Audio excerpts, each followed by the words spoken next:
नमस्कार। स्वागत है आपका न्यूज नशा में। लेकर आया हूं आपका अपना कार्यक्रम जब सत्य डोलता है। अशोक वानखेड़े बोलता है।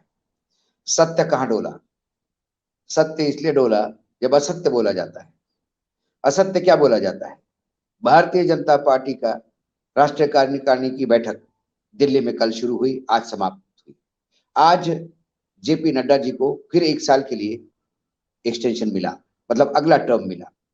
तो जेपी नड्डा 2024 तक अब उन्हीं के नेतृत्व में चुनाव होंगे। जो जेपी नड्डा बीजेपी को हिमाचल में अपने गृह राज्य में जीत नहीं दिलवा सके, वो लोकसभा में मोदी जी के सेनापति होंगे, ऐसा अमित शाह जी ने अनाउंस किया।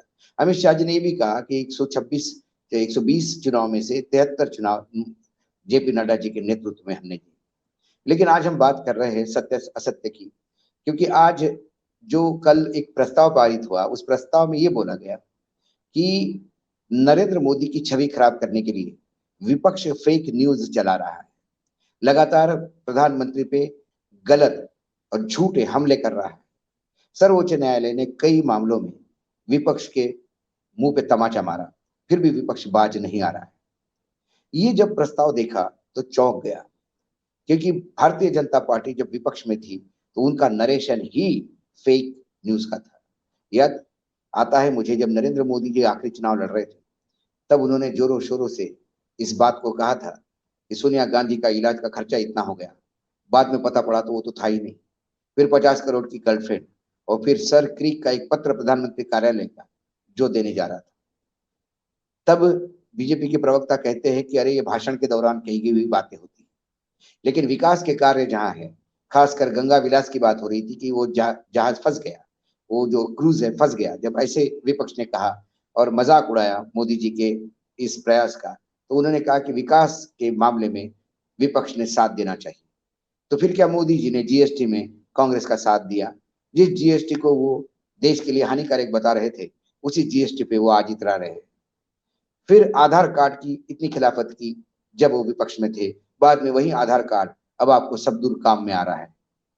उन्होंने प्रधानमंत्री बनने के बाद भी कहा था कि मैं मनरेगा इसलिए जारी रख रहा हूं क्योंकि मनरेगा यह कांग्रेस के विफलता का स्मारक है। लेकिन अब वही मनरेगा उनको बचा रहा है। तो फिर क्या भाजपा ने विरोध करने के लिए विकास के काम में आने वाली चीजों का विरोध नहीं किया? विपक्ष हमेशा विरोध करेगा। भाजपा ने जो किया वो गलत नहीं किया। सत्ता पक्ष के ऊपर हमला करना ये विपक्ष का काम है, और वो चाहे गलत हो या सही हो। फेक न्यूज के जनरेशन जनक तो बीजेपी रही है। याद कीजिए राहुल गांधी का वो डायलॉग, इधर से आलू डालूंगा उधर से सोना निकलेगा, जो उन्होंने कुछ कहा नहीं था लेकिन वो रखा गया। आज उसी के रचे हुए चक्रव्यूह में बीजेपी फंसती हुई नजर आ रही है। क्या नरेंद्र मोदी जी को दिल्ली में कार्यकारिणी में जाने के लिए रोड शो करने की जरूरत थी? ये रोड शो इसलिए करना पड़ा क्योंकि भारत जोड़ो यात्रा कहीं ना कहीं बीजेपी को बैकफुट पे ले आई है। बीजेपी को बार बार ये लग रहा है भारत जोड़ो यात्रा से एक राहुल जो उनके लिए सॉफ्ट टारगेट था, जो राहुल पप्पू था, जो राहुल नॉन सीरियस राजनेता था, राहुल जो कांग्रेस को डुबाने वाला अध्यक्ष था, राहुल जो एक प्रिंस था, राहुल जो नाकारा नेता था, ये तमाम विश्लेषण वो राहुल गांधी पे लगातार लगाते रहे। और ये भी बोलते थे कि राहुल जब तक कांग्रेस में नेता है तब तक बीजेपी को चिंता करने की जरूरत नहीं, क्योंकि राहुल जी के नकारापन से हम आराम से चुनाव जीतते हैं। लेकिन जब राहुल की ये यात्रा कन्याकुमारी से लेकर कश्मीर तक दिल्ली क्रॉस कर गई, हजारों किलोमीटर वो पैर पैर चल गए, इतने ठंड में भी टी शर्ट पे चलते हैं, बीजेपी ने कई उन पे हमले किए। लेकिन सारे हमले विफल होने के बाद जब जन सामर्थ्य उनके पीछे खड़ा हो गया, तब कहीं ना कहीं बीजेपी को ये समझ में आ गया कि यदि राहुल नेता बन गए तो फिर क्या होगा। यदि राहुल नेता बन गए तो कम से कम 100 220 ऐसी सीटें हैं, 220 222, जहां बीजेपी कांग्रेस लोकसभा में आमने सामने है। वहां पे कांग्रेस कार्यकर्ताओं को जब आप सवाल पूछोगे कि क्या आपका अध्यक्ष कोई और नहीं हो सकता है, तो वो कहते हैं कि हमारे पास भी एक जेपी नड्डा है जिनका नाम खड़गे है। वो भी एक जगह थी जहां ये हमलावर हो रहे थे, वो हो नहीं पाए। फिर बाद में अब राहुल गांधी ये, राहुल गांधी वो, राहुल गांधी टी शर्ट क्यों पहनते हैं, ये तमाम बातें हास्यास्पद हो गई। वो कहते हैं कि सर्वोच्च न्यायालय ने विपक्ष को तमाचा मारा। वो कहते हैं नोटबंदी, रेफल्स, पेगासस, गोदी मीडिया, 3-4 चीजें। मैं आज एक चैनल पे बैठा था, वो कह रहा था कि पेगासस में क्लीन चिट दी सरकार को, रेफल्स में क्लीन चिट दी सरकार को। रेफल्स का एक मामला अभी भी सर्वोच्च न्यायालय में पेंडिंग है। रेफल्स में आज भी मामले क्लियर नहीं है, पेंडिंग। नोटबंदी के मामले में प्रोसेस ठीक है नोटबंदी का, लेकिन इसका लक्ष्य हासिल हुआ कि नहीं हुआ, इस पे हम बोलेंगे नहीं। ये बोला है उन्होंने, सर्वोच्च न्यायालय ने। नोटबंदी, विपक्ष नोटबंदी का प्रोसेस से ज्यादा नोटबंदी से हासिल क्या हुआ, ये जब बात पूछते हैं तो फिर बीजेपी बगले झांकने लगती है, क्योंकि नोटबंदी जिस चीजों के लिए की थी उसमें एक भी लक्ष्य हासिल नहीं हुआ। ऐसी कई चीजें हैं जो सर्वोच्च न्यायालय के निर्णय को अपने अनुसार लोगों को समझाने का प्रयास एक नए नरेशन के साथ भारतीय जनता पार्टी करने जा रही है और करने का प्रयास कर रही है। गोदी मीडिया उनका साथ दे रहा है, लेकिन फिर हमारे जैसे जो लोग हैं जो सच्चाई सामने लेके आते हैं, और वो सच्चाई सामने लाना हमारा कर्तव्य है, इसलिए हम ये बात करते हैं। मैंने एक क्रूज ऑपरेटर से बात की।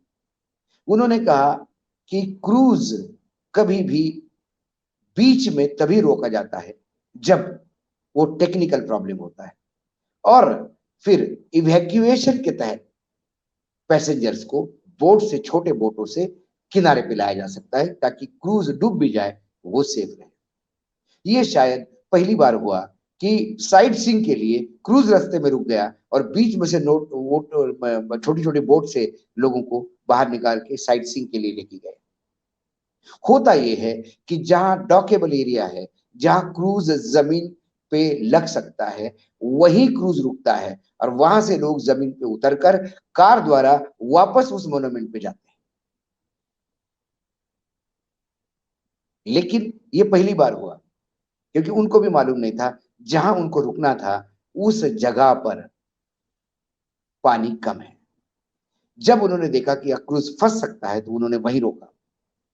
आगे इतना दूर जाके क्रूज को रुकना था कि वो साइट सीइंग हो नहीं पाती, इसलिए जुगाड़ सिस्टम किया गया। तो क्या क्रूज आनंद फानन में शुरू किया गया? क्या क्रूज शुरू करने के पहले ये सारा लॉजिस्टिक तय नहीं हुआ? यदि क्रूज फंसा नहीं, क्रूज सेफ है, तो फिर जो डिजास्टर मैनेजमेंट की बोट्स थी वो क्रूज के पास क्यों भागी? ऐसे कई सवाल है जिसके जवाब सरकार के पास नहीं है। लेकिन क्रूज चला रही है एक प्राइवेट कंपनी, उसका जवाबदेही एक प्राइवेट कंपनी की है। लेकिन सरकार क्रूज फंसा कि नहीं फंसा इस पर अपना वक्तव्य जारी कर रही है। मानो कल इंडिगो या किसी भी एयरलाइंस में कोई गड़बड़ी होती है तो इंडिगो की, या जो भी एयरलाइंस हो, प्राइवेट एयरलाइन, इंडिगो हो, गो हो, विस्तारा हो, ये एयरलाइन हमारी गलती, हमारा फ्लाइट लेट क्यों हो गया, इसकी डिटेल वो कंपनी देती है, ना कि सरकार अपने तरफ से देती है कि आज इंडिगो की, आज विस्तारा की, आज गो एयरलाइंस की, स्पाइस जेट की, जो भी है ये फ्लाइट इसलिए डिले हो गई कि आज फॉग था। क्रूज क्यों रास्ते में रुका, बोर्ड से क्यों लोग निकाले, ये क्रूज कंपनी बताए। लेकिन सरकार बचाव में उतरी, क्योंकि सरकार को मालूम था कि आनंद फानंद में काम किया कुछ गड़बड़ होगी। दिल्ली में प्रगति मैदान पे एक बाईपास ऐसा ही लोकार्पित हुआ प्रधानमंत्री द्वारा, लेकिन वो बाईपास 8 दिन लगातार एक बार भी पब्लिक के यूज में नहीं आया। 2 दिन होता है फिर बंद हो जाता है, फिर 4 दिन होता है फिर बंद हो जाता है, क्योंकि काम पूरा किए बगैर ही जब आप करोगे तो ऐसे ही होगा। उज्जैन में महाकाल लोक का ऐसा ही हुआ। महाकाल लोक इतने आनंद फानंद में लोकार्पित हुआ कि उसके बाद जो रविवार आया, उस रविवार को जब लोग प्रधानमंत्री के द्वारा लोकार्पित किया गया महालोक देखने आ गए तो हाहाकार मच गया। उज्जैन में पैर रखने को जगह नहीं थी, उज्जैन से इंदौर तक जाम लगा हुआ था, क्योंकि रास्ते का अप्रोच रोड, पार्किंग, ये सारी अभी सुविधाएं बननी है। लेकिन हमें जल्दी इस बात की है क्योंकि हर चीज को भुनाना है, इसीलिए रोड शो निकाला गया। प्रधानमंत्री अपने घर से कार्यकारिणी में कई बार आए होंगे, लेकिन रोड शो इसलिए क्योंकि कहीं ना कहीं राहुल गांधी के सामने ये भी दिखाना है कि आपका शो निकलता है रोड पे, आप हो तो हम भी रोड पे हैं। तो क्या हम ये माने कि राहुल गांधी ने रोड पर खुद आकर प्रधानमंत्री को मजबूर किया कि वो भी रोड पे आए? और आज अशोक वानखेड़े इसलिए बोला है कि कहीं ना कहीं भाजपा का सत्य डोला है कि विपक्ष फेक न्यूज चलाता है। यदि विपक्ष जो चला रहा है वो फेक है तो फिर बीजेपी ने यही किया जब वो विपक्ष में थे। आज इतना ही, फिर आऊंगा कल किसी विषय के साथ। तब तक आप देखते रहिएगा न्यूज नशा। आप हमसे जुड़े रहने के लिए सब्सक्राइब करें YouTube पर, फॉलो करें ट्विटर पर और लाइक करें Facebook पर।